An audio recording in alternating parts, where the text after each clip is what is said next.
Good day, mga kayang master, eto na ang susunod na kabanata ni Mr. Daryl Darby pero bago ang lahat pa-like and share and subscribe ang ating channel, at pindutin ang notification bell para lagi kayong updated sa lahat ng kabanata, at eto na rin ang full chapter ni Mr. Daryl Darby kaya abang-abang na lang po sa iba pang mga kabanata. Marami pong salamat. Ang asawa kong tinitingala ng lahat. Kabanata 2841 ay siya, hayaan ang kanyang sarili na magsuot ng kanyang Amerikana. Ngayon ay hindi ito naiintindihan, hindi natigilan si Melody, at binaling ang ulo upang tumingin sa kainahinala kay Daryl. Medyo nalito sandali. Hahanang makita ang reaksyon ni Zian, labis na natuwa si Daryl. Sa susunod na segundo, sinabi ni Daryl kay Melody, paano ka makasigaw?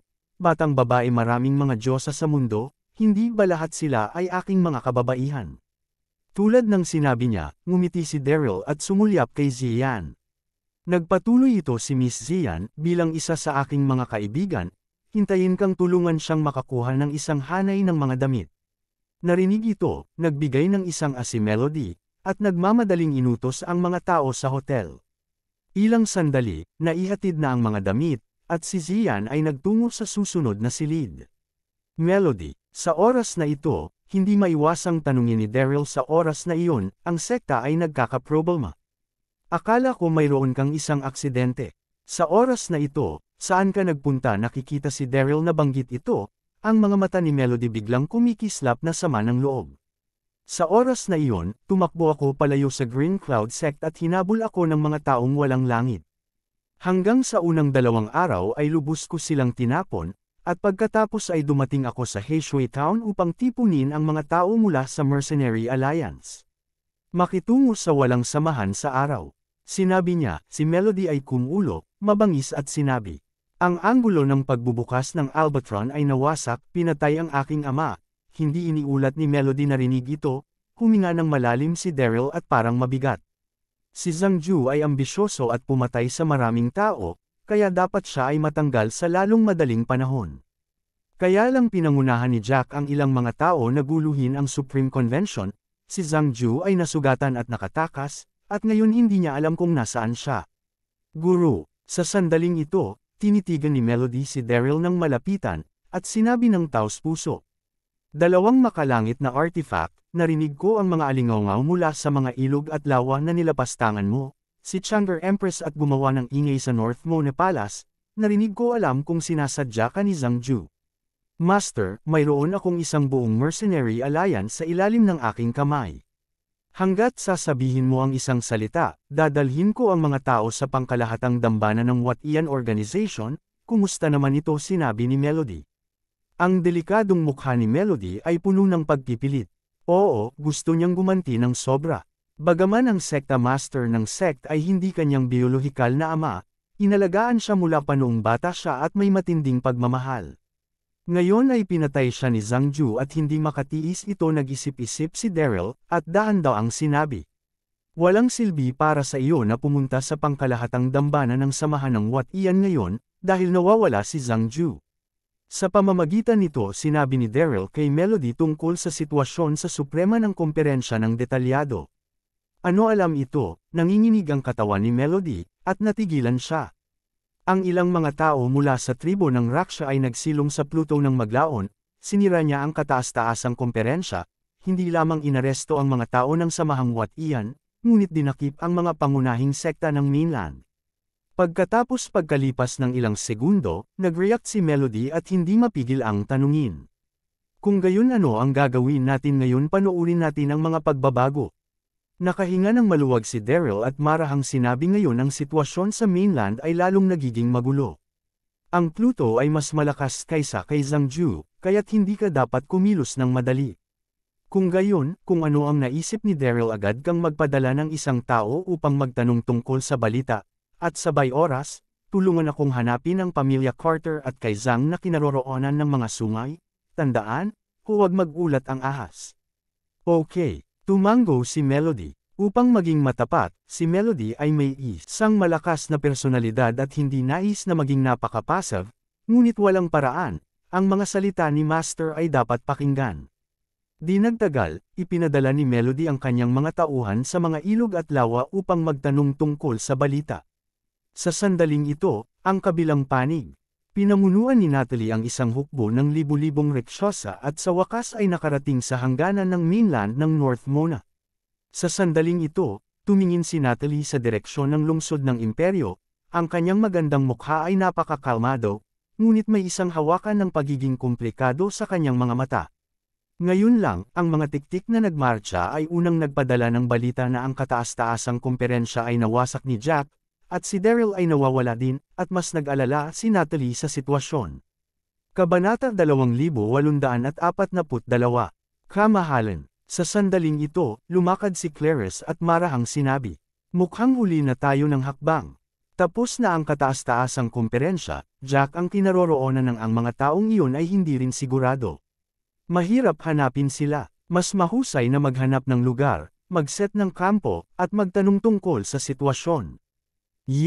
Tumango si Natalie sa ngayon, maaari lamang itong maging ganito. Tulad ng sinabi niya, nakita niya ang ilang sa unahan, nanginginig ang puso ni Natalie, at biglang naging solemn na ang kanyang ekspresyon. Foam. Kasabay nito, ang mga mandirigmang raksya na namamahinga sa paligid ay sunod-sunod ding tumayo, sunod-sunod na nakatingin sa kanila, isa-isa ang pagkabigla. Nakita ko na sa ilang-ilang milya ang layo, may maalikabok na lugar na may daan-daang libong mga tropa. Mabilis silang lumipat sa tabi na ito. Kita mo na ang lalaki sa kanan ay nakasuot ng maitim na pulang nakasuot na may nakasuot na pilak sa gitna at ang nasa kanan ay purong itim na nakasuot. Malinaw na, ang mga ito ay mga sundalo mula sa Westrington Continent, ang North Continent, at ang Jongyuan Continent. Kailangan kong sabihin na ang hukbo ng tatlong kontinente ay nabuo magkasama, at ang pagbuo ay talagang nakakagulat. Ano ang sitwasyon, bakit biglang lumitaw ang mga tropa ng tatlong kontinente sa sandaling ito? Si Woody sa tabi niya ay mahina ding nanginginig. Mas masahol pa, ang hukbo sa harapan ko ay dapat na nakadirekta sa mga taong katulad ko. Foom! Reaksyon ni Meng na, tinaas ang kamay at marahang sumisigaw. Sa isang iglap, libu-libong mga mandirigma ng riksyosa ang pumila at naghintay. Wow! Sa oras na ito, daan-daang libong mga puwersang koalisyon sa tatlong kontinente ang dumating na. Ang ulo ay isang masungit na tao, nakasuot ng puting nakasuot, nakasakay sa isang pulang dugo na kabayo sa digmaan, marilag at kamahalan, ito ang mabangis na general na si Tu Shengjia ng Hilagang Ying Continent. Si Tu Shengjia, na dating general sa ilalim ng Yang Jian, ay may malaking ambag sa mga pananakop ni Yang Jian. Itakip mo ito. Sa sandaling ito, hindi nag-atubili si Tu Shengjia, winagiway ang mahabang kutsilyo sa kanyang kamay at umungal. Sa isang iglap, daan-daang libong puwersang koalisyon ang pumulibot sa mga kalalakihan ng Mengna. Kalahating araw na ang nakalilipas, ang main continent ay nakatanggap ng mensahe mula kay Haring Guangping na ang tribo ng Raksha ay sinalakay, si Min at ang layunin ay sakupin ang North Imperial City. Kumalat ang balita, at ang iba't ibang mga pamilya ng hari sa Min ay lubos na inalog. Hindi nagtagal, ang North Continent, ang Westrington Continent, at ang Jongyuan Continent ang unang kumilos, na bumubuo ng isang puwersang koalisyon upang pigilan si Natalie. Ikaw nang makita ang eksenang ito, galit na galit si Meng na, ngunit magalang pa ring sinabi. Ang aking angkan ng Raksha ay walang balak na masaktan, ngunit nalaman kong binyantaan ni Zhang Ju si Chang'e Empress, gaganapin ang kataas-taasang kumperensya, at sinisiraan si Daryl. Bago siya natapos sa pagsasalita, nag-ambala siya ni Tu Shengjia. Manahimik ka. Malamig na tumingin si Tu Shengjia kay Meng na, at bulalas pinangunahan mo ang hukbo ng Raksha sa teritoryo ng Min. Kung nilabag mo ang orihinal na kasunduan, huwag subukang mag-quibble. Alam nating lahat ang tungkol sa kataas-taasang kumperensya. Oo, si Jack ng iyong angkan ng Raksha ang humantong sa mga tao sa pagsabutahe, at sa wakas ay nakuha ang mga pangunahing sekta, ngunit itinulak mo ang lahat kay Zhang Ju. Ito lang ang itinuro sa iyo ni Daryl nang sinabi niya ito, matuwid na sinabi ni Tu Shengjia sa kanyang mukha. Pinag-uusapan ito, hindi alam ng mabuti ni Tu Shengjia ang sitwasyon ng kataas-taasang convention sa oras na iyon, sapagkat siya ay isang pangkalahatang nagbabantay sa hangganan, at siya ay nasa hangganan. Sa oras na ito ay dumating siya upang harangan si Natalie at narinig din niya ang balita mula kay Hari. Sa puso ni Tu Shengjia, si Hari ay ang emperor ng langit at hindi magsisinungaling. Nang bumagsak ang boses, ang iba pang mga general sa paligid ay lahat din ay nagsalita. Oo, nilapastangan ni Daryl si Empress Chang'e, nais na maging emperor ng North at nakipagsabuatan din sa Jack ng iyong tribo ng Raksha upang sirain ang kataas-taasang convention. At ang iyong tribo ng Raksha at Daryl ay may isang malapit na ugnayan. Sa oras na ito, nahumantong sa iyo ang hukbo at sinalakay ang Maine. Ito ay nalilikhang isip, ang ibig Daryl at ang iyong Raksha tribo gumawa ng isang kasunduan upang paghiwa-hiwain up Maine magkasama. Do not talk walang katuturang na may mga dayuhan karera, ipaalam sa kanila ang lahat na wiped out. Kabanata 2843. Patuloy na dumarating ang mga katanungan ng bawat tao, kinagat ng mahigpit ni Mena ang kanyang labi. Balisa ang kanyang puso, ngunit hindi niya alam kung paano sumagot. Kamahalan, sa oras na ito, may napagtanto din si Clarice, at sinabi mukhang ito ang daya ni Hari. Matapos talunin ang labanan sa aming mga kamay, sinadya niyang baligtarin ang tama at mali at nagpadala ng mensahe na hahayaan dumating ang ibang mga kontinente. Makipag-usap sa amin. Narinig ito, ang mga mata ni Mengna ay kumislap at siya ay galit na galit. Oo, dapat itong ang multo ni Haring Kenny. Sa pag-iisip tungkol dito, mabilis na bumaling ang isipan ni Natalie, nagtataka kung paano maiiwasan ang gyera. Patayin, ngunit sa oras na ito, napaungol si Tu Shengjia at sumugod muna, may hawak na isang mahabang kutsilyo sa kanyang kamay, at malakas na pinunasan ito. Sa isang hiyawan, biglang bumagsak sa isang pool ng dugo ang maraming mga mandirigmang tribo ng Raksha. Sa oras na ito, si Tu Shengjia, walang ekspresyon, ay sumigaw kay Natalie. Ang ambisyon ni Daryl, nakikipagsabuatan sa iyong Rakshas, sinusubukan na kontrolin ang buong Maine, ay ganap na nag-iisip. Ngayon, ikaw Rakshas, huwag mo nang isipin alinman sa kanila. Umalis ka. Ikaw galit na galit si Natalie kaya malakas na gumanti siya na bulag ka ng katotohanan. Hindi masusungatan ni Daryl si Empress Chang'e, pabayaan mong kontrolin si Maine. Kayong mga tao bilang isang kontrabida. Ang puso ng tiyan ng Ginoo Tu Shengjia sneered without responding. Ngayon ang buong Maine ay nangangaral na nilapastangan ni Daryl ang Chang'e Empress. Maaaring lahat ng tao sa mundo ay bobo, at lahat sila ay sinisisi si Daryl. Patayin silang lahat. Sa sandaling ito, daan-daang libong mga puwersang koalisyon ang nagbaha tulad ng isang alon. Nang makita ang eksenang ito, alam ni Natalie na walang silbi na ipaliwanag ito mismo, at mahina na sumigaw warriors, away. Ang mga salita ay nahulog, 10,000 ng mga Raksha mandirigma, yumangal at binati sila.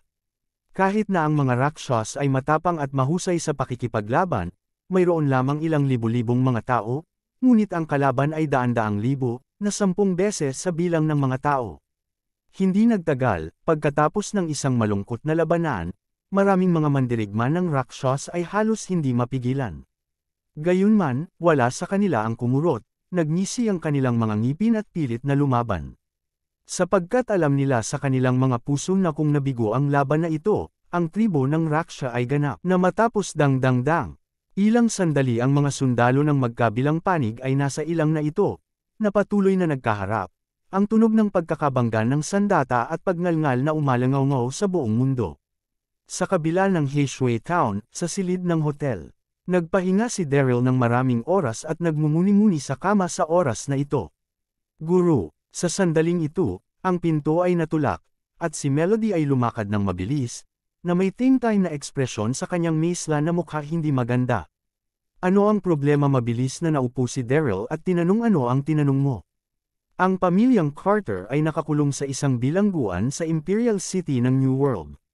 Kinagat ni Melody ang kanyang labi at isa-isang sinabi sa balita gayon din, ang reyna ng tribo ng Raksha ang Raksha Army sa North Imperial City, na sinasabi na tutulungan kanya at puksain ng sabay ang mga traidor, ngunit nang dumaan sa North Continent, nakipaglaban siya sa North Imperial Forest Army.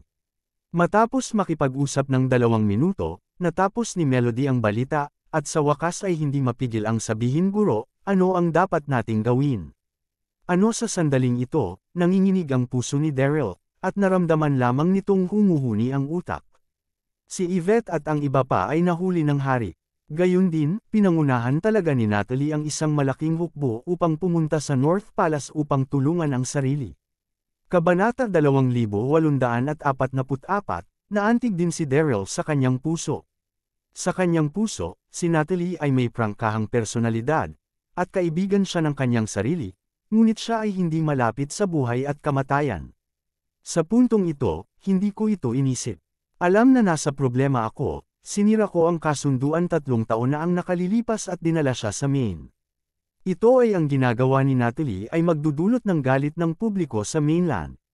Guru, pagkakita ng pagmumula ng ekspresyon ni Daryl, medyo nabalisa si Melody at hindi mapigil ang sumigaw. Huminga ng malalim si Daryl, pinabagal, at sinabing seryoso. Sa ganitong paraan, kumuha ka agad ng isang taong mapagkakatiwalaan mo sa New World Continent at hanapin ang aking anak na si Ambrose. Paano kanya matutulungan na iligtas ang pamilyang Carter? Raksha Clan. Doon, pupunta ako. Tumango si Melody nang marinig niya ito, at dali-daling inayos ang mga tao upang magayos. Pagkaalis ni Melody, mabilis na lumabas ng silid si Daryl, at umalis si Zian sa Heshui Town. Saint Zian. Sa daan sa labas ng bayan ng Heshui, nakangiting sinabi ni Daryl. Nais kong tulungan kang makahanap ng iba pang mga santo, ngunit mayroon akong mas mahahalagang bagay, kaya't humihingi ako ng paumanhin. Sino ang may gusto sa iyong tulong? Iritadong sabi ni Zian kapag naabot namin ang tinidor sa daan, magkahiwalay tayo. Bilang isang siyam na araw na santo, ngunit paulit-ulit siyang nagdusa kay Daryl, paano siya magpapatuloy na makasama siya? Haha narinig ito, nagpakita ng ngiti si Daryl, talagang nakaka-interes ang Zian na ito, hindi ba para lang mapasigaw ka ng mabuting kapatid? Kahit ngayon, kahit may hawak na mga sama ng loob. Sa pag-iisip tungkol dito, magsasalita na sana si Daryl. Gayunpaman, sa sandaling ito, nakasimangot si Daryl, at malinaw na naramdaman niya na mayroong isang mapanganib na aura na hindi kalayuan sa harapan niya. Kasabay nito, sumimangot din si Zian, solemn na namang sinabi ng kanyang mukha. Ano ang isang malakas na at masamang espiritu? Ito ba ang nasasakupan ni Pluto? Tulad ng sinabi niya, mabilis na lumakad si Zian. Si Daryl ay hindi nag-atubiling at sumunod ng mabuti. Ito dumating sa isang gubat at nakita ang tanawin sa harap niya. Daryl ay masindak. Nakita ko na higit sa 100 ang mga lalaki na nakasuot ng mga itim na robe ay napalibutan ng isang tao. Ang taong ito ay nakaitim na robe din, ngunit may ilang mga espesyal na marka sa mga damit.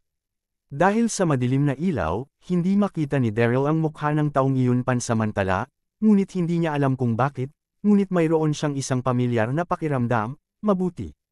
Ito ang mga sonda, Long sa ilalim ng Pluto, at Chester. Matapos ipeke ni Chester ang kautusan, galit na galit si Pluto at agad na nagpadala ng mga sundalong Ming upang arestuhin siya, at sa wakas ay natagpuan ang kinaroroonan ni Chester sa Heshui Town. Mingbing sa sandaling ito, pumitik ang mga mata ni Zian, at hindi niya maiwasang magsalita. Weird, ang isang nakapalibot, mukhang messenger ng Hades, paano siya hahabol ng Hades? Si Zian ay 9 na araw na santo, oo. Ang kalagayan sa mundo ng aswang ay lubos na nauunawaan, at masasabi sa isang tingin na ang mga damit na isinusuot ni Chester ay ang mga messenger ng Pluto. Ang messenger ng Hades narinig ito, natigilan si Daryl, at pagkatapos ay ngumiti. Dahil nakikipaglaban sila sa kanilang sarili, huwag tayong kumilos ng mabilis at umupo sa bundok at panuurin ang pag-away ng tigre. Sa oras na ito, hindi na malaya ni Daryl na ang kinugkob na tao ay ang kanyang panganay na kapatid. Nang makita ang kanyang walang kabuluhan na mukha, marahan ngumuso si Zian, hindi pinapansin, ngunit din ng mahinahon na tumanggap sa mungkahi ni Daryl, tahimik na nakatayo roon at nanunood. Sa oras na ito, narito na si Chester. Huola, matapos libutan siya ng 100 sundalo, sumigaw ang pinuno Chester. Ang iyong kamahalan na Pluto ay hindi payat sa iyo, pinagtaksilan mo siya at binitawan ang mga pangunahing sekta sa pamamagitan ng maling mga utos. Ngayon ay nais mo pa ring matakot sa kasalanan. Ang iyong buhay ay pagmamayari ng iyong kamahalan na si Pluto. Sa palagay mo maaari kang makatakas ang matino ay mahuhuli, at ang iyong kamahalan na si Pluto ay mahuhulog sa harap namin. Hehe narinig ito, Umina si Chester at walang takot na sinabi. Tretuhin mo akong hindi manipis, ginagamit lang ako ni Pluto, nais akong bumalik sa iyo at managinip. Naghahanap ng kamatayan. Isang dosenang sundalo ng Ming ay galit na galit, at sumugod patungo kay Chester. Kabanata 2845. Pop! Ang lakas ng mga masasamang espiritu ay sumabog ng isang dosenang mga sundalo sa ilalim ng lupa na sanhi ng pagbulwak ng hangin sa paligid nila, at ang hangin ay tila nagyelo. Si Kuya Chester nang makita ang eksenang ito, si Daryl, na nais na lumayo, ay nagulat sa sandaling ito, at mahinang nanginginig ang kanyang katawan. Ito ang kinubkob na taong ito ay si Chester. Natuwa, naisip ni Daryl na siya ay mali, at mabilis na kinuskos ang kanyang mga mata. Tama, si Kuya Chester talaga. Haha, hindi namatay si Chester ilang sandali, nasasabik si Daryl, ngunit lihim ding nabigla. Malinaw na napagtanto ni Daryl na ang Chester na nasa harap niya ay hindi lamang mapatla, ngunit isang masasamang din ay umuusong sa buong katawan niya, tulad ng na-mutate na itim na buhangin na sawa sa una. Ano ang sitwasyon, bakit naging ganito si Brother Chester? Gayun din, sinabi ni Zian na siya ang messenger ng Pluto. Maaari ba na siya ay nagtatrabaho para sa Pluto ngayon? Kapatid Chester, tutulungan kita. Hindi nagtagal, nag-react, sumigaw, at diretsyong sumugod si Daryl. Hindi mahalaga kung ano, nasa panganib ngayon si Brother Chester, at hindi siya maaaring umupo lamang. Hoy, pagkakita sa eksenang ito, nais ni Zia na huminto, ngunit nang makita na sumugod na si Daryl, kaagad niyang tinapakan ang kanyang mga paa.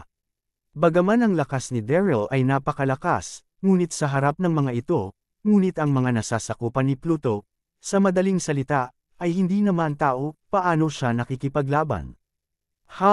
Sa isang iglap, si Daryl ay sumugod sa battlefield, at ang paligid ng hangin ay napangit sa ilalim ng pag-uudyok ng panloob na puwersa. Gayunpaman, ang nakagulat kay Daryl ay ang mga Ming sundalo na ito sa harap niya ay masyadong kakaiba. Di nagtagal, napagtanto ni Daryl na ang mga sundalong underworld na nasa harap niya ay hindi pag-aari ng kontinente ng Jiusho. Ang paggamit ng pagsasanay ng Jiusho continent na siya lamang ay natural na walang silbi para sa kanila. Daryl, sa sandaling ito, nakita ko na ang taong biglang sumugod ay si Daryl, at si Chester ay nagulat din na nagulat. Haha kapatid, naisip kong mayroon kang mali. Naririnig ang boses ni Chester. Daryl, hindi mapigilan ng hangin ang lahat ng sabay-sabay. At ngumiti siya. Kapatid Chester, akala ko patay ka na rin. May ngiti sa kanyang mukha, ngunit ang mga luha ay pumitik sa kanyang mga mata.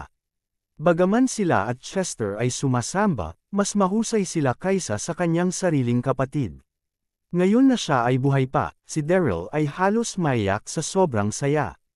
Sa sandaling ito ay hindi alam ni Daryl na si Chester ay mukhang okay, ngunit hindi na siya isang nabubuhay na tao. Si Chester ay ngumiti ng mapait, at pagkatapos ay sumigaw, Daryl, kahit na malakas ka, ngunit hindi mo sila masasaktan, mabilis na umatras. Si Daryl ay mukhang buo at umiling hindi. Hindi mahalaga kung ano ang pagkakakilanlan ng iba. Sa sandaling ito, higit sa isang dosenang mga sundalo ng Ming ang nagalit kay Daryl. Nasaan ang bata? Hindi ko alam kung paano mabuhay o mamatay. Galit na sigaw. Higit sa isang dosenang sundalo ng Ming ang sumali sa puwersa upang sumabog ang isang hangin, diretso patungo sa Daryl. Si Daryl ay walang oras upang umiwas, naramdaman lamang niya ang isang puwersa na malamig sa kanyang mga buto, tumatakip sa kanyang sarili, at kaagad pagkatapos, biglang napailing ang kanyang katawan, at siya ay mahulog na bumagsak sa lupa. Sa sandaling ito, nagpumiglas si Daryl na bumangon, nagulat, paano ka makitungo sa mga underworld sundalo? Sa pagkabalisa, nang makita si Zian, nagmamadali na sinabi ni Daryl, Saint Zian, mangyaring tulungan ako. Tulungan ang aking panganay na kapatid. Puno ng pag-asa ang mga mata ni Daryl nang sabihin niya ito. Si Zian ay 9 na araw na santo mula sa domain ng Diyos, at tiyak na may paraan siya upang harapin ang mga sundalong ito sa ilalim ng mundo.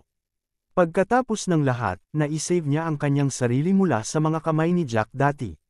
Gayunpaman, walang pakialam si Zian bakit kita tutulungan. Gayun din, ang iyong panganay na kapatid ay messenger ng Hades, kaya't hindi na ako makakatulong.